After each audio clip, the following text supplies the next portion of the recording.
Dijaki zadnjih letnikov so večji del šolanja v tem šolskem letu opravili nadaljavo. Na največjem šolskem centru pri nas je dijakov, ki se pripravljajo na zaključni izpit ter poklicno in splošno maturo, prek 900. Profesorji so bili razumljivi, so nas čez vse usmerjali in tudi razlagali, kar je bilo treba. Je pa tudi bilo razlika, ker nismo več, vsaj jaz, nisem več ločeval med svojo sobo in pa delovnim prostorom. Sploh dijaki 4. letnika potrebujemo to socializiranost, da se družimo. Ko poteka od doma in smo vsi za temi kamerami, se tudi ne vidimo, se ne pogovarjamo, ne izmenjujemo stikov, novic, pogrešamo te stvarce. Profesor jim rekel, da se zelo trudijo, nam grejo na roke, kakorkoli, tudi ko smo bili za nadaljavo, razlagajo vse super, nimam kaj za dodati.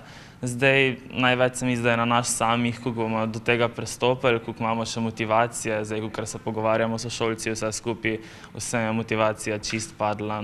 Ravnatelj srednje elektrošole in tehniške gimnazije Boris Plut pa je srečen, da letos uči tudi maturante. Moram jih res pohvaliti, ker pokažejo veliko mero zrelosti, odgovornosti in pa obojestranskega zaupanja. Tako da, če bodo razmere dopuščale, vsaj v taki obliki, kot je sedaj, se za moje dijake nič ne bojim. Tudi dijaki in učitelji pri nas ocenjujejo, da priprave dobro potekajo, da ni nekih večjih težav pri tem, tako da država mora samo reči, kako in kaj bo s tistimi, ki bodo takrat, ko se piše matura, v karanteni oziroma bodo v izolaciji.